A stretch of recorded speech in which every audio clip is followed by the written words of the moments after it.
नमस्कार, India voice देख रहे हैं आप और मैं हूं आपके साथ तुषार कुमार। तो वक्त हो चला है खबर दिन भर का। चलिए खबरों की शुरुआत करते हैं। जम्मू पूंछ राष्ट्रीय राजमार्ग पर एक बड़ा हादसा हो गया। यहां एक यात्रियों से भरी बस गहरी खाई में जा गिरी। आपको बता दें कि इस हादसे में अब तक 22 लोगों के मर जाने की खबर सामने निकल कर आई है।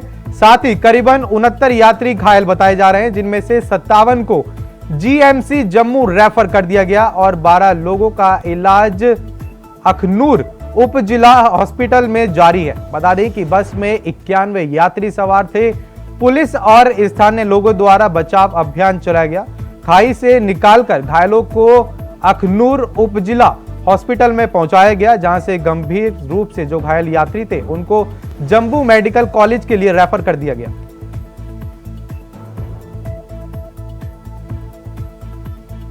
आपको बता दें कि अब तक पूंछ में जो यह हादसा हुआ है, इसमें 22 लोगों की मौत की खबर है और 57 लोग जो हैं वो उसमें गंभीर रूप से घायल बताए जा रहे हैं। साथ ही आपको बता दें कि ये पूंछ में ये बड़ा हादसा हो गया, जिस बस में 91 यात्री सवार थे।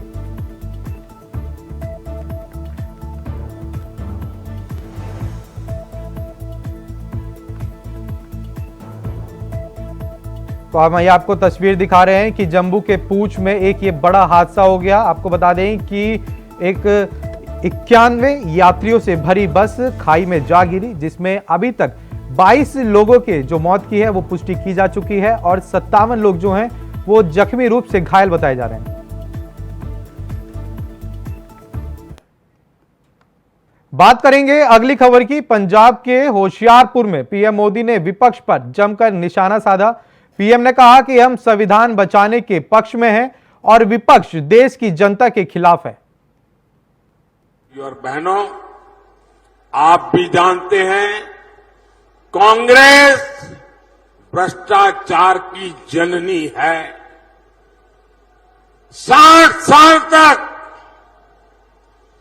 कांग्रेस ने जो कारनामे किए हैं, भ्रष्टाचार की एक से बढ़कर एक वारदातें की हैं, ऐसा लगता है कांग्रेस ने भ्रष्टाचार में डबल पीएचडी कर ली है। और अब कांग्रेस के साथ एक और कट्टर भ्रष्टाचारी पार्टी भी जुड़ गई है। इतना ही नहीं, ये भयंकर झूठवादी पार्टी भी है। अब आप देखिए, यहां तो आमने सामने लड़ने का ड्रामा कर रहे हैं, दिल्ली में एक साथ चुनाव लड़ रहे थे और लोग भूले नहीं कि ये झूठवादी पार्टी, ये कट्टर भ्रष्टाचारी पार्टी की पहली सरकार कांग्रेस के समर्थन से दिल्ली में बनी थी। और इसलिए इन्होंने जो भ्रष्टाचार की जननी कांग्रेस है, उससे बराबर भ्रष्टाचार के पाठ पढ़ लिए हैं। हम छोटे थे तो एक कथा सुना करते थे, और कथा बड़ी मजेदार थी। वो कथा ऐसी थी कि एक प्रेग्नेंट वुमेन डिलीवरी के लिए अस्पताल में गई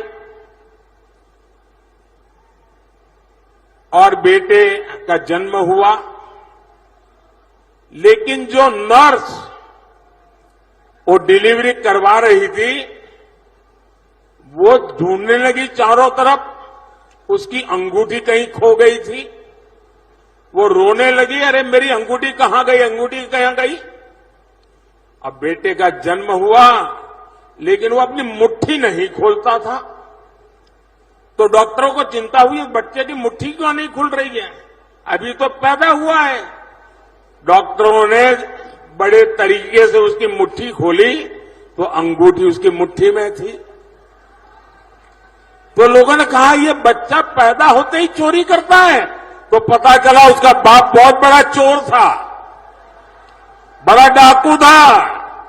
तो जन्मजात ये भ्रष्टाचार की जननी कांग्रेस की गोद से एक कट्टर भ्रष्टाचारी पैदा हुए हैं। और इसलिए कांग्रेस को तो भ्रष्टाचार में पीएचडी करते करते 60 साल लगे। ये तो जन्म से ही कट्टर भ्रष्टाचारी पैदा हुए हैं। ये लोग क्या क्या बातें करते थे। कहते थे पंजाब को नशा मुक्त करेंगे, और नशा मुक्त के इतने भाषण किए, पूरे पंजाब को बदनाम करने वाली उड़ता पंजाब फिल्में बनाई थी, चारों तरफ बदनामी की थी। लेकिन इन्होंने आते ही नशे को ही अपनी कमाई का साधन बना दिया है। दिल्ली के शराब घोटाले को पूरी दुनिया जान चुकी है। यहां खनन माफिया भी बेलगाम चल रहा है। इन कट्टर भ्रष्टाचारियों ने, भयंकर झूठवादियों ने पंजाब को गैंग वॉर में झोंक दिया है। इन लोगों ने पंजाब में उद्योग और खेती दोनों को बर्बाद कर दिया है। ये कट्टर भ्रष्टाचारी, भयंकर झूठवादी तो नारी उत्पीड़न में भी नंबर 1 बनते जा रहे हैं। आज दिल्ली से लेकर पंजाब तक इनके कारनामे दुनिया देख रही है।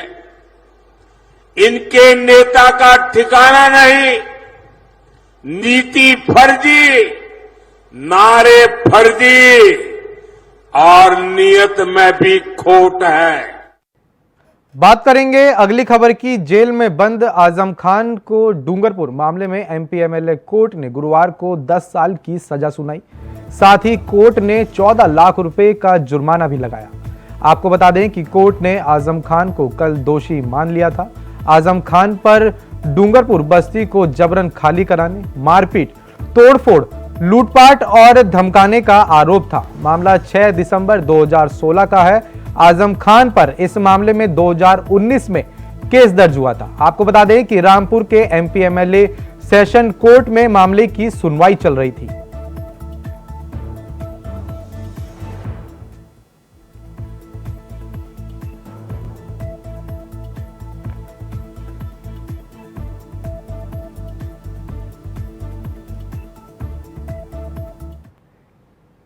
तो वहीं आजम खान के केस को लेकर पीड़ित पक्ष के सहायक वकील सीमा राणा ने इंडिया वॉइस से खास बातचीत करते हुए केस की जानकारी दी।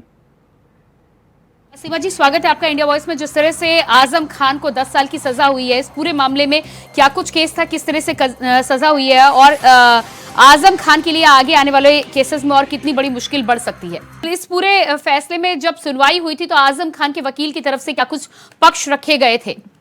उनके द्वारा यही पक्ष रखे गए थे कि जो मैटर्स है और जो बस्ती खाली कराई गई है वो सरकारी जमीन थी और जिसको लेकर कोई विवाद नहीं था, और जो अभियोजन की तरफ से साक्ष्य रखे गए थे कि जो जबरदस्ती घर खाली करवाए गए थे उनमें मैटर्स चल रहे थे, हाईकोर्ट में भी मैटर्स चल रहे थे, और जो कि एक विवादित भूमि थी और उन पर जबरदस्ती लोगों के जो लोग रह रहे थे उनके घर जबरन खाली कराए गए, उनके साथ मारपीट की गई, और जो अभियोजन ने आरोप लगाए थे वो आरोप साबित पाए गए माननीय न्यायालय में। जी बिल्कुल। इस पूरे मामले में जिस तरह से समाजवादी पार्टी के कद्दावर नेता आजम खान माने जाते हैं, याचिकाकर्ता जिनको जीत मिली है इस केस में, उनकी तरफ से, उनकी वकील की तरफ से क्या कुछ बयान अभी तक निकल कर सामने आया है? क्या कहना है उनका?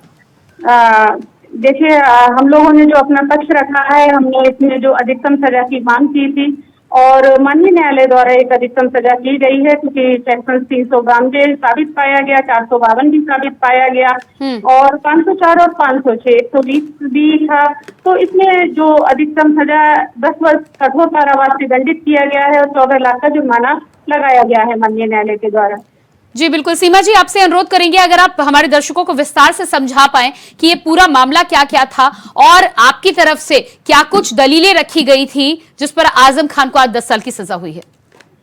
ये जो मामला था ये 2019 में थानागंज में पंजीकृत कराया गया था। इसमें जो वादी हैं वो अवरार है और इनके द्वारा एक मुकदमा लिखवाया गया था कि दिनांक 6/12/2016 को डूंगरपुर बस्ती में जो उनका घर था उसमें घर में घुसकर मारपीट की गई, जान से मारने की धमकी दी गई और उनके घर का सामान तोड़कर उनके घर पे लूटपाट की गई और घर को बुलडोजर से तोड़ दिया गया।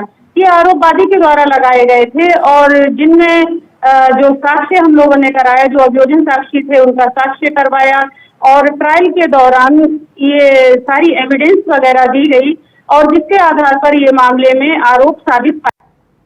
फिलहाल समय हो चला एक छोटे से ब्रेक का, फौरन लौट रहे हैं। तो ब्रेक के बाद एक बार फिर से स्वागत है आपका। चलिए खबरों का सिलसिला आगे बढ़ाते हैं। बीजेपी सांसद ब्रजभूषण शरण सिंह के बेटे और बीजेपी प्रत्याशी करण भूषण सिंह के काफिले की फॉर्च्यूनर से कुचलकर गोंडा में 2 युवकों की मौत हो गई, तो वहीं एक महिला गंभीर रूप से घायल है। इस पर भाजपा सांसद ने बयान देते हुए कहा कि मामले की जिम्मेदारी मेरा बेटा नहीं, ड्राइवर लेगा।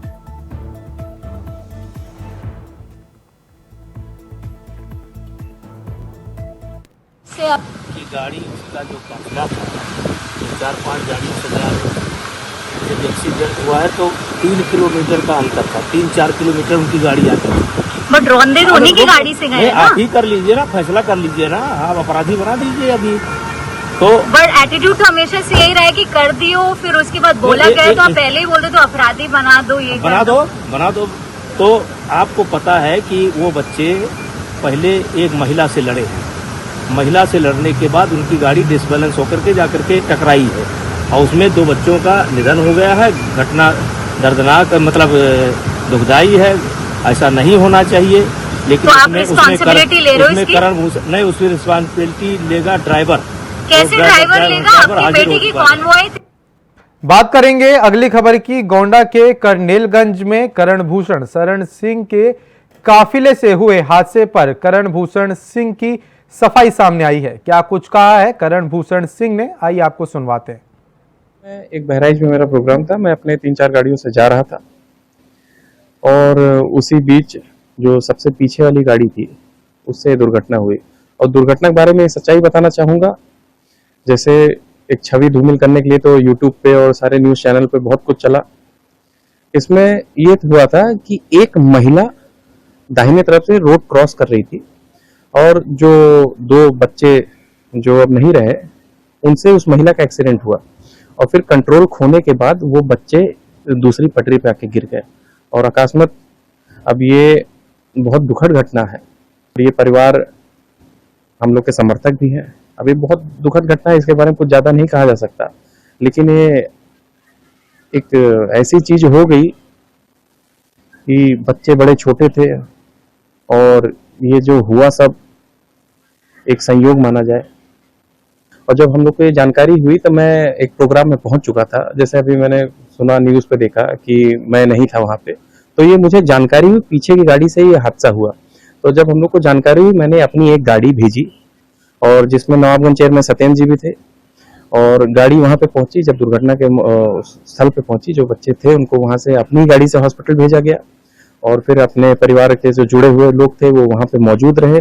उनका पोस्टमार्टम से लेकर रात में जब तक मिट्टी हुई तब तक वहां पे मौजूद थे। और मैं आपके माध्यम से परिवार को भी कहूंगा कि हम लोग, जानकारी हुई कि परिवार का एक लौता बेटा था, तो हम लोग अपनी तरफ से पूरा प्रयास करेंगे कि मैं आपके सारे सुख दुख में रहूं और मुझसे जो संभव कोशिश हो पाएगी मैं आपके साथ कि मैं आपके माध्यम से सबको हाथ जोड़ के निवेदन करता हूं कि सच्चाई का साथ दें। एक बार तथ्य जान लें कि क्या हुआ।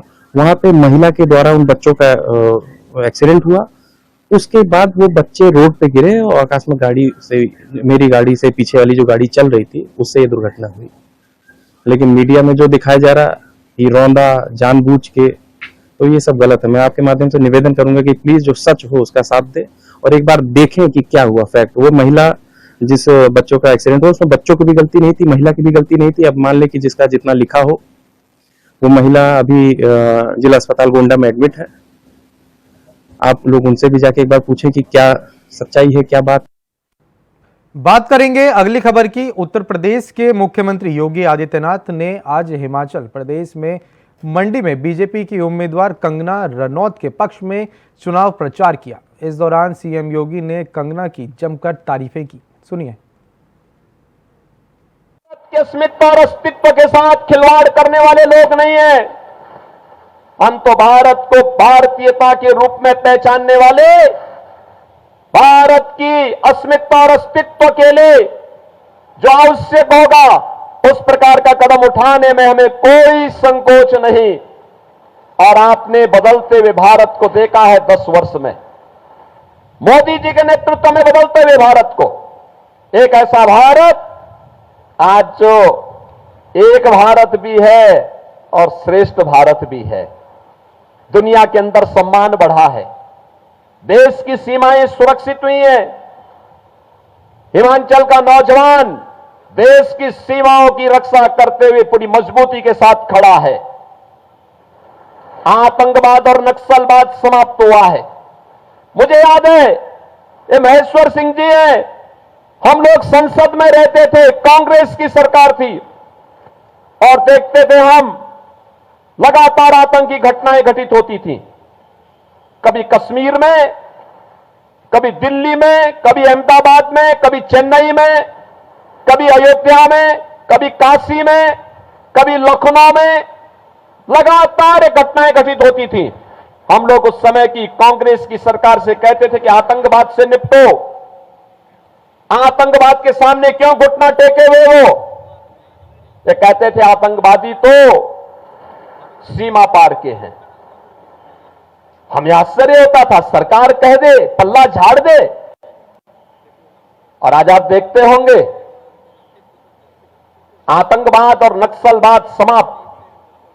अब तो कहीं भी आतिशबाजी करते हुए कोई पटाखा भी जोर से फट जाए तो पाकिस्तान पहले सफाई देता है, कहता साहब मेरा हाथ नहीं है, मैंने नहीं किया है, क्योंकि उसे मालूम है ये नया भारत है, उसे मालूम है ये नया भारत है।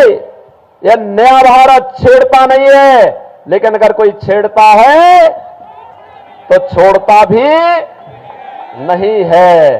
कांग्रेस के नेतृत्व में इंडी गठबंधन भानुमति का पिटारा है। आप देखो कितने कैसा इनका गठबंधन है, कैसा कैसा कार्य कर रहे हैं, कैसे कैसे इन लोगों का गठबंधन है। दिल्ली में कांग्रेस और आम आदमी पार्टी कहते कि हम मिलकर चुनाव लड़ेंगे, लेकिन पंजाब में उनकी सरकार है, पंजाब में दोनों एक दूसरे के खिलाफ लड़ रहे हैं। देश के अंदर टीएमसी और कांग्रेस कहती है कि हम मिलकर के चुनाव लड़ेंगे, लेकिन बंगाल में जहां टीएमसी की सरकार है वहां एक दूसरे को गाली दे रहे हैं। ऐसे ही हर राज्य में इनके हाल है। और इनका घोषणा पत्र, कांग्रेस का घोषणा पत्र तो ऐसे लगता है जैसे मुस्लिम लीग का घोषणा पत्र हो। बहनों और भाइयों, भाइयों बहनों, कांग्रेस को वोट देने का मतलब आज के दिन पर मुस्लिम लीग को वोट देने जैसा है। जो काम मुस्लिम लीग ने, जो काम 1940 के दशक में मुस्लिम लीग ने किया था, आज कांग्रेस वही काम करने जा रही है। उसका घोषणा पत्र तो देखो, उसका घोषणा पत्र कहता है कि पर्सनल लॉ लागू करेंगे। पर्सनल लॉ का मतलब आप जानते हैं? पर्सनल लॉ का मतलब तालिबानी शासन।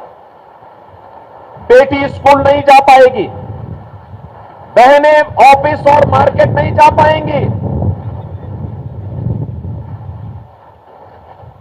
बुर्का पहन करके घर के अंदर उन्हें दुबक के रहना पड़ेगा। भारतीय जनता पार्टी इस बात की घोषणा करती है, भारत बाबा साहब भीमराव अंबेडकर के द्वारा बनाए गए संविधान से चलेगा, किसी सरिया कानून से भारत नहीं चलेगा। कांग्रेस की इन मंशाओं को पूरा नहीं होने देंगे। और वीर भूमि हिमाचल प्रदेश से मैं आपसे यही कहना चाहूंगा, हमें कांग्रेस की मंशाओं को पूरा नहीं होने देना है। बात करेंगे अगली खबर की। सपा प्रमुख अखिलेश यादव महाराजागंज पहुंचे, जहां पर बीजेपी सरकार जाने वाली है। 400 पार का नारा देने वाले अब चुप हैं। उन्हें अब डर है कि 400 न हार जाएं। सुनिए। इन्होंने 10 साल में हर बात झूठी बोली है। इनका हर वादा झूठा निकला है।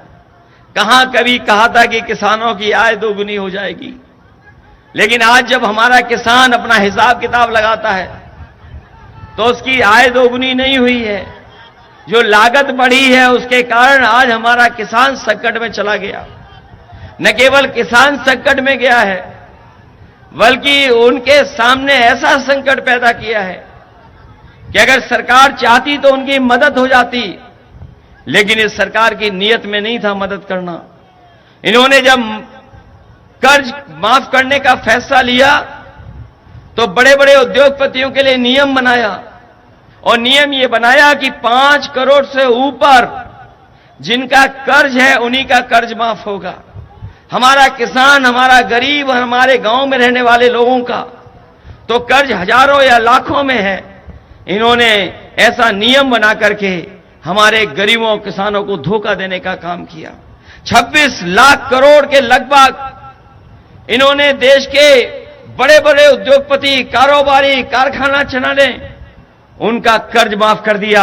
लेकिन आज महाराजगंज में हम लोग भरोसा दिला के जा रहे हैं कि अपने किसान भाइयों को भरोसा दिला के जा रहे हैं कि 4 जून के बाद जब सरकार बनेगी तो अपने किसानों का और गरीबों का पूरा कर्ज माफ होगा। 4 जून को है कौन सा मंगल है कि नहीं है? मंगल होने जा रहा है। और जिन्होंने कहा था कि अच्छे दिन लाएंगे, वो अच्छे दिन तो नहीं ला पाए हैं, लेकिन 4 जून को जब हारेंगे तो देश के सुनहरे दिन होंगे, हमारे आपके खुशियों के दिन होंगे। और 4 जून को न केवल सरकार बदलेगी, बल्कि बीजेपी के मित्र मंडली बदलेगी। 4 जून को मंगल के दिन न केवल मित्र मंडली बदलेगी, मंत्रिमंडल बदलेगा और मीडिया मंडल भी बदल जाएगा। और मीडिया वालों के लिए भी 4 जून खुशखबरी वाला दिन है। इनके लिए भी आजादी का दिन है। उस दिन ये भी आजादी मनाएंगे। बताओ आप लोग आजादी मनाओगे कि नहीं मनाओगे? बात करेंगे अगली खबर की। गर्मी का मौसम आते ही आगजनी की घटनाओं में भी आमतौर पर बढ़ोतरी देखने को मिलती है। ऐसे ही एक घटनाएं विकराल रूप ले लेती हैं। ऐसे में इन आगजनी की घटनाओं में किस तरह की सावधानी बरती जाए, इसी को लेकर इंडिया वॉइस के संवाददाता ने दिल्ली के फायर सर्विस के डायरेक्टर अतुल गर्ग से बातचीत की, जिसमें उन्होंने बताया कि किन कारणों से गर्मी के मौसम में आगजनी की घटनाओं में बढ़ोतरी होती है। सुनिए। गर्मी का मौसम है और गर्मी का मौसम आते ही आगजनी की जो खबरें हैं उसमें भी बढ़ोतरी देखने को मिलती है। ऐसे में कि कोई हादसा हो तो उस वक्त किस तरह की सावधानी बरतें और क्या इन आगजनी का जो मुख्य कारण होता है, इन सभी चीजों को लेकर के हमारे साथ मौजूद हैं दिल्ली फायर सर्विस के डायरेक्टर अतुल गर्ग जी, जिनसे हम बात करेंगे। सर, सबसे पहले तो नमस्कार। जानना चाहेंगे सर, गर्मी के मौसम में जो आगजनी जो घटना होती है, आखिरकार ऐसी क्या वजह होती है जो ज्यादा हो जाती है? देखिए, ये गर्मियों में हमेशा कॉल बढ़ते हैं। अगर आप 15 साल का डेटा देखें तो सर्दियों में कॉल आती है 70-75 और गर्मियों में 150-160 होती है। इस बार क्योंकि गर्मी ज्यादा पड़ रही है, टेम्परेचर 50 डिग्री कर रहा है, तो उसी हिसाब से फायर कॉल भी बढ़ गई और हम 200 का आंकड़ा पार कर चुके हैं। हर मतलब पिछले 10-12 दिन से रोज 200-250 भी हमने टच किए हैं कॉल। तो जैसे जैसे गर्मी बढ़ती है कॉल बढ़ती है। ये पूरे नॉर्थ इंडिया में, ऐसा दिल्ली के लिए नहीं, सब जगह में होता है। जैसे जैसे टेम्परेचर बढ़ेगा फायर कॉल बढ़ेगी। अगर हम बात करें सर, कोई भी ऐसी घटना होती है तो किस तरह की सावधानी बरतने की जरूरत है ताकि जो घटना है वो ज्यादा विकराल रूप ना ले? देखिए, ये आपने बहुत अच्छा क्वेश्चन पूछा। मैं ये कहूंगा कि अगर कभी आग लगती है, सबसे पहला काम आपने करना है कि आप उस आग से बाहर निकल जाएं और अपने परिजनों को भी ले जाएं। आप फायर फाइटिंग की कोशिश ना करें। और उसके बाद आप बाहर निकलने के बाद सबसे पहले फायर ब्रिगेड को बुलाएं। उसके बाद जो काम आपने करना है करें। हो क्या रहा है, लोग आग लग जाती है, लोग पहले खुद आग बुझाने की कोशिश करते हैं, उसमें वो आउट ऑफ कंट्रोल हो जाती है। क्योंकि आपको आग बुझाना एक टेक्निक है, एक तरीका है, हर आदमी आग नहीं बुझा सकता। ये कहा जा सकता है कि शुरू के कुछ मिनट जो होते हैं, जो क्रूशियल होते हैं, जिसमें हमें ज्यादा बचने की जरूरत है, ज्यादा सावधानी की जरूरत है, तो हम ऐसा कोई पैरामीटर हम नाप सकते? नहीं, शुरू में इसको गोल्डन टाइम भी कहा जाता है, डायमंड टाइम, गोल्डन टाइम, बहुत से अलग। कि शुरू के 3-4 मिनट बहुत क्रूशियल होते हैं। जैसे कहीं आग लगी, मान लीजिए कि एसी में स्पार्क हुआ, वो शुरू में बहुत छोटा है, फिर धीरे धीरे धीरे क्या होगा, उसके बाद कोई बर्निंग मटेरियल, कोई पर्दा था तो बड़ा होता गया। अब आपने बुझाने की कोशिश की, आपने हाथ से बुझाया, कपड़ा डाला, देखा कपड़े में भी आया, तो मेरा ये कहना है कि अगर शुरू में आग बहुत छोटी होती है, जैसे ही लगे फायर ब्रिगेड को बुलाएं और फिर अपना आगे काम करें।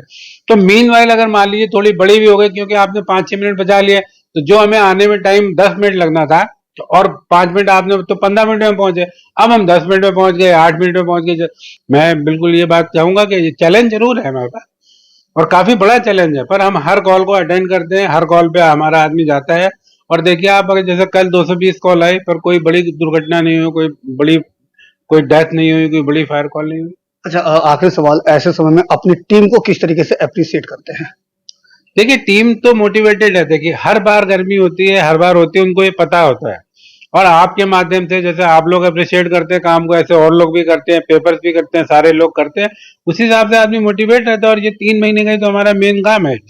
हमारा जो काम शुरू होता है, जो असली जो है, वो 14 अप्रैल से लेके अब 15 जुलाई तक जो है टफ टाइम होता है।